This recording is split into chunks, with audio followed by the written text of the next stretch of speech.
హల్లెలూయా. ఇది నా వాక్యము. 5వ తారీఖు 3వ నెల 2026వ సంవత్సరం. మన దేవుడిస్తున్న చక్కటి మాట విలాప వాక్యంలో 3వ అధ్యాయం 18వ వచనం. నాకు బలము గుడిగెను అనుకొంటిని, యెహోవా యందు నాకిక ఆశలు లేవనుకొంటిని. ఒకవేళ ఇదే మాట కనుక నీదైతే, నాకిక బలము లేదయ్యా, నా బలము అయిపోయింది, ఆశ పెట్టుకోవడానికి ఇక ఆశలు కూడా లేవు, నా జీవిత కాలం అంతా ఎదురు చూపులు, కన్నీరు, దుఃఖము, వేదన, అవమానము, నిందలు, కష్టపడిందంతా వృధాగా అయిపోయింది అన్న ఆలోచనలు కనుక నీకుంటే, బైబిల్ గ్రంథంలో యాకోబు అనే మంచి వ్యక్తిని చూద్దాం.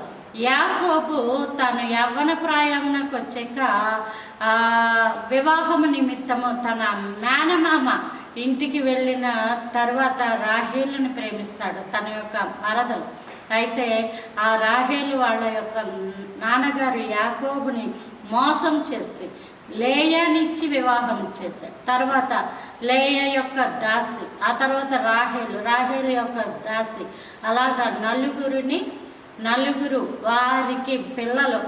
ఆ పిల్లల్లో రాహేలుకి ముందు గర్భఫలము లేదు. రాహేలు గురించి దేవుడే జ్ఞాపకం చేసుకొని రాహేలుకి గర్భఫలం ఇచ్చాడు.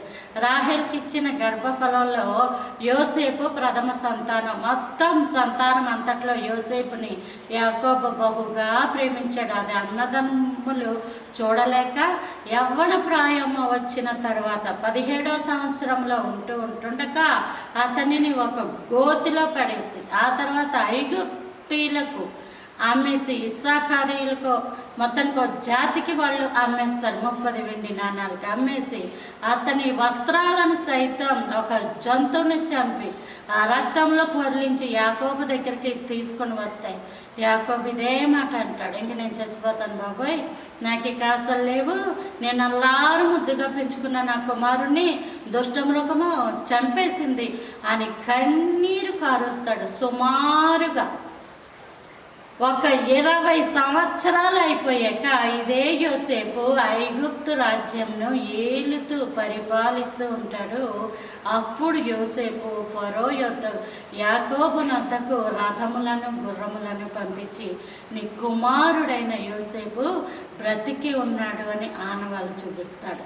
కాబట్టి నీ జీవిత కాలంలో నీ కష్టాలెన్నో, నీ బాధలెన్నో, అవును నిజమే, కానీ ఆశ వదులుకోకు. నీ ఆశ దేవుడు చూస్తున్నాడు, దానికి తగిన ప్రతిఫలం ఇస్తాడు.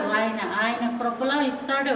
దేవుడు యాకోబు యోసేపునే చూడడు అనుకున్నాడు, కానీ యోసేపు యొక్క కుమారుల్ని సైతము దేవుడు యాకోబుకి చూపిస్తాడు. యాకోబుని నేను చచ్చిపోతున్నానని కూడా ఇప్పుడు, కానీ దేవుడు యాకోబుకి ఆయుష్ ఇచ్చి యోసేపు దగ్గర 17 సంవత్సరాలు ఉండడానికి దేవుడు కృప చూపించాడు. కాబట్టి ఒకవేళ నా బలము ఉడికిపోయింది, నాకు ఇక ఆశలు లేవు అని నువ్వు అనుకుంటున్నావేమో, యెహోవా యందు నిరీక్షణ ఉంచు. నీ శ్రమ ఎలాంటిదైనా, నీ బాధ ఎటువంటిదైనా దేవుడు నీకు న్యాయము చేసి కృప చూపించునుగాక. Praise the lord. ఆమేన్.